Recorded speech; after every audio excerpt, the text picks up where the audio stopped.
নমস্কার, আমি জ্যোতিষ সিপি গণাদি। এখন আলোচনা করছি টিপসের। টিপস মানে পুরো ভাগ্য পরিবর্তন হয়ে যাওয়ার কোনো সম্ভাবনা নেই।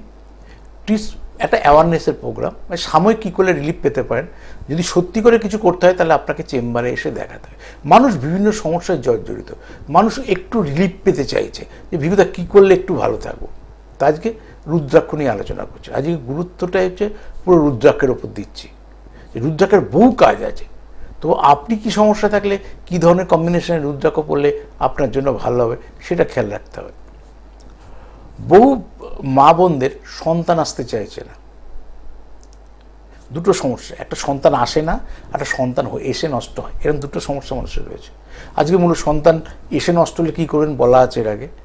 সন্তান যাদের আসছেই না, অথচ ডাক্তার বলছে যা যা মেডিকেল টেস্ট রিপোর্ট আছে আপনার সন্তান হওয়ার সম্ভাবনা আছে, কিন্তু সন্তান আসছে না, তাহলে কি করতে পারেন? সন্তান আসছে না, আপনি সবসময় চেষ্টা করবেন ছমুখী রুদ্রাক্ষ ব্যবহার করা। 3-3 হতে পারে, 2-4 হতে পারে, 4-2 হতে পারে। কেন এমন করে?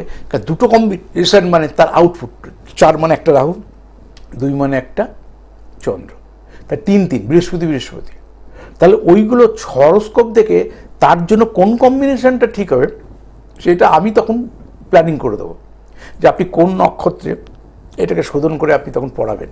কারণ আপনার বাচ্চার জন্ম নক্ষত্র আমি জানি না, এই বাচ্চার জন্ম নক্ষত্র দিন শোধন, বীজ মন্ত্র শোধন করে তবে ওটাকে জাগিয়ে তখন পড়তে হয়। তাই যাদের সন্তান আসছে না, অথচ ডাক্তার বলছে, মেডিকেল সায়েন্স বলছে হবে, অথচ হচ্ছে না ভাগ্যের কোনো কারণে, আপনার হরোস্কোপে কী আছে জানেন না, কিন্তু আপাতত আপনি ছমুখী রুদ্রাক্ষটা বিভিন্ন কম্বিনেশনে জ্যোতিষের কাছ থেকে জেনে নিয়ে তবে পড়ুন। আশা করি মঙ্গল হবে।